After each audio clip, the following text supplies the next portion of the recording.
నమస్తే, welcome to our channel. ప్రముఖ ఆధ్యాత్మికవేత్త, ఆస్ట్రాలజర్ ఫణి భాస్కర్ శర్మ గారు ఉన్నారు. వారితో మాట్లాడదాం. నమస్తే సార్. నమస్తే అమ్మా.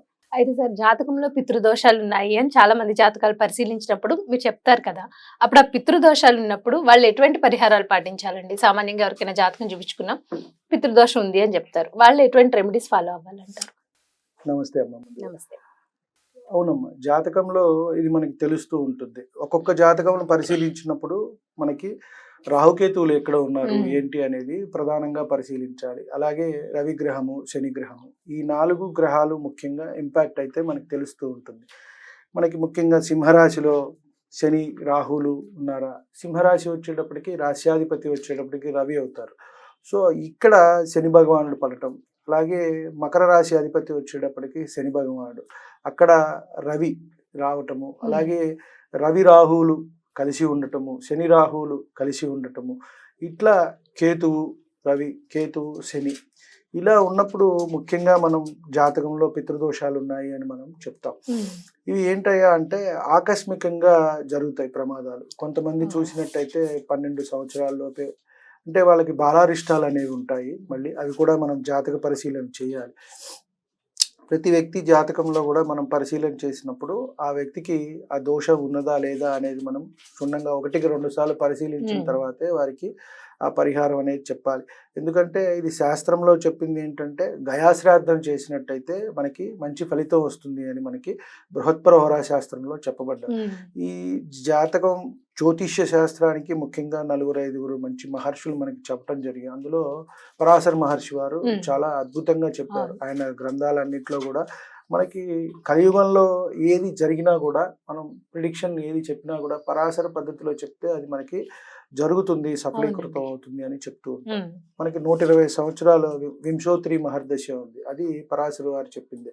కాబట్టి ఆయన ప్రకారం మనం చూసుకున్నట్టయితే పరిహారం వచ్చేసి మనం గయా శ్రాద్ధం చేసినట్టయితే మంచిది అని, అక్కడ శ్రాద్ధం చేయటము, అలాగే ఒక 100 మంది బ్రాహ్మణోత్తములకి అక్కడ అన్నదానం చేయటము, అలాగే గోవుని అక్కడ దానంగా ఇయటము, ఇవన్నీ అయితే అక్కడ చెప్పబడ్డాయి. అలా చేసుకునే శక్తి కూడా ఉండాలి. అంటే ఒకవేళ అదే ఆ శక్తి స్తోమత టైం కూడా ఉండాలి. సో లేని వాళ్ళు ఏం చేయాలి? అదే అమ్మా, ఇప్పుడు అక్కడికి వెళ్ళాలి. కొంతమందికి భాష ఇబ్బంది. ఇప్పుడు నా దగ్గరే లాస్ట్ ఇయర్ ఒకళ్ళు వచ్చారు, వాళ్ళకి అది కనబడి చేసుకోమంటే అక్కడ 60,000 దాకా ఖర్చు వస్తుంది అండి అని చెప్పారు. ప్లస్ వాళ్ళకి భాష కూడా ఒక ఇబ్బంది ఉంటుంది. హిందీలో మాట్లాడాలి, హిందీ వచ్చి ఉండాలి, వెళ్ళి రావటానికి ఖర్చులు అవుతాయి. సో ఇవన్నీ కూడా చూసుకుని వాళ్ళు మళ్ళీ ఇంకోళ్ళని అడుగుదాం అసలు ఉందా లేదా అని. ఎందుకంటే ఇక్కడ జాతక పరిశీలన చేయటం అనేది 2-3 రకాలుగా ఉంటుందమ్మా. అంటే చేసే వాళ్ళ గురించి నేను చెప్తున్నా. కొంతమంది తాత, తండ్రి, అబ్బాయి వాళ్ళ దగ్గర అలా వంశపారంపర్యంగా నేర్చుకుంటూ వస్తారు. వాళ్ళు ఒక రకంగా ఉంటారు. ఒక రకంగా ఏంటంటే ఎంఏలు చేసి దాంట్లో పిహెచ్డీలు చేసి ఎలా అయితే ఇప్పుడు నార్మల్ కోర్సెస్ ఉన్నాయో జ్యోతిష్యంలో కూడా అలా చేసి చదువుకుంటూ ఉంటారు. లేదు ఒక గురువు గారి దగ్గర నేర్చుకుంటారు. అంటే అసలు జాతకం ఎలా పరిశీలన చేయాలి, లగ్నాలు ఏంటి, రాశులు ఏంటి, ఏ గ్రహకారకత్వాల వల్ల మనకి ఇలాంటి దోషాలు వస్తాయి అని చెప్పారు. ముఖ్యంగా మనం ఈ పితృ దోషాలు మనం ఉన్నాయి అంటే లగ్నం నుంచి ప్రామాణికంగా తీసుకొని లగ్నాధిపతి కానీ, పంచమాధిపతి కానీ, భాగ్యాధిపతి కానీ, వీరు ఎవరైనా సరే ఎక్కడ ఉన్నారు, అస్తంగత్వం చెందారా, రవితో ఉన్నారా, లేదు రాహుకేతువులతో కలిసి ఉన్నారా, ఇందాక మనం చెప్పుకున్నాం శని రాహువుల కలయిక, అలాగే శనికేతువుల కలయిక, రవి రాహువుల కలయిక, రవి శని కలయిక, ఇలా అలాగే పర్టికులర్ ప్లేసుల్లో ఉన్నప్పుడు మనం ఏంటంటే ఇది ఎగ్జాంపుల్గా మనం చెప్తున్నాం. కానీ జాతక చక్రం చూసినప్పుడు మనకి ఐడియా అనేది వస్తుంది. వాళ్ళ వ్యక్తిగత డీటెయిల్స్ చూసుకుని date of birth, time of birth, place of birth చూసుకుంటే మనకి తెలుస్తుంది. ఇప్పుడు అంత దూరం వెళ్ళి ఇది చేసుకోలేని వాళ్ళు అన్నారు, ఏ నదీ తీర్థంలో అయినా చేసుకోవచ్చమ్మా. త్రయంబకేశ్వరంలో మనకి ఇప్పుడు మంచిగా చేస్తున్నారు, చాలా గొప్పగా జరుగుతోంది. ఇది కూడా మహారాష్ట్రే, ఇది కూడా హిందీ రావాల్సి వస్తుంది. అక్కడికి వెళ్ళాలన్నా కూడా అంత ఖర్చు అవ్వదు, 20-25 వేలతో అక్కడ చేస్తున్నారు. అలా కాని పక్షంలో ఏంటంటే మనకి నదీ పరివాహక ప్రాంతాల్లో ఇప్పుడు ఇక్కడ కూడా మన తెలుగు రాష్ట్రాల్లో చేస్తున్నారు. ఇది వరకు ఇక్కడ చేసేవారు కాదు, వెళ్తే కాశీ వెళ్ళి గయా వెళ్ళి అక్కడ చేసుకోవాలి, లేదంటే ఇటు త్రయంబకేశ్వరం గోకర్ణంలో కూడా చేస్తారమ్మ. ఇవి ఏంటంటే వీటికి నారాయణ నాగబలి అని చెప్పని పూజ ఉందమ్మ. విశేషమైన పూజ ఇది. మోక్ష నారాయణ బలి, నారాయణ నాగబలి, ఈ 2 పూజలు ఈ పితృదోషాలు ఉన్న వాళ్ళు చేసుకున్నట్టయితే ఎటువంటి ఇబ్బందులు ఉండవు. మనకి ఇది ఎలా తెలుస్తుంది అని కూడా చెప్పొచ్చు. అవునండి. ఇప్పుడు జాతక చక్రంలో చూస్తే అది విద్య నేర్చుకున్న వాళ్ళు లేదా గురువుగారి దగ్గర నేర్చుకున్న వాళ్ళు తెలుస్తూ ఉంటుంది. మామూలుగా వాళ్ళకి ఎలా తెలుస్తుందండి అంటే ఏ పని కాకపోవటం, చదువుకున్నా కూడా ఉద్యోగాలు రాకపోవటం, ఆ ఉద్యోగం నిలకడలేకపోవటం, ప్రతి 2-3 సంవత్సరాలకి ఒకసారి గ్యాప్ రావటం, మానేస్తూ ఉంటారు సడన్ గా. ఈ కోపం వచ్చి కానివ్వండి, ఆ ఉద్యోగ సంస్థ వాళ్ళు కోపం వచ్చి పొమ్మన్నా మానేయాలి కదా ఇవాళ రేపు. కాబట్టి గవర్నమెంట్ జాబ్స్ గా అన్ని ప్రైవేట్ జాబ్స్ అయిపోయినాయి కాబట్టి ఎవరికి ఇష్టం ఉన్నా లేకపోయినా మానేయాలి. సో ఇలా ఉండటము, నడి వయసులో వచ్చిన తర్వాత 40-45 సంవత్సరాలకి ఆత్మహత్యలు చేసుకోవటం, హ్యాంగింగ్ చేసుకుంటూ ఉంటారు.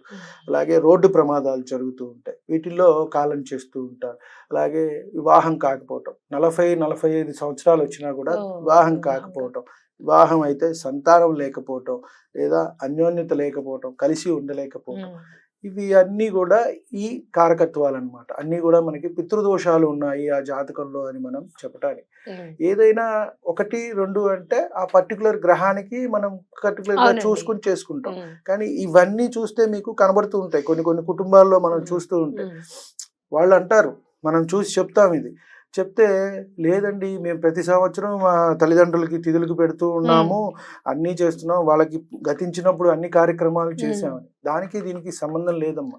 ఇది పూర్వజన్మ సుకృతం వల్ల మనకి ఏర్పడ్డది.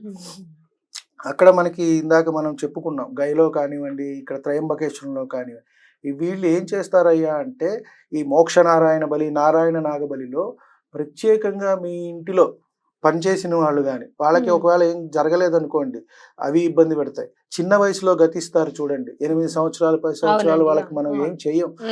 అలాంటి వాళ్ళు కానీ కొంతమంది హ్యాంగింగ్ చేసుకుని చనిపోతారు.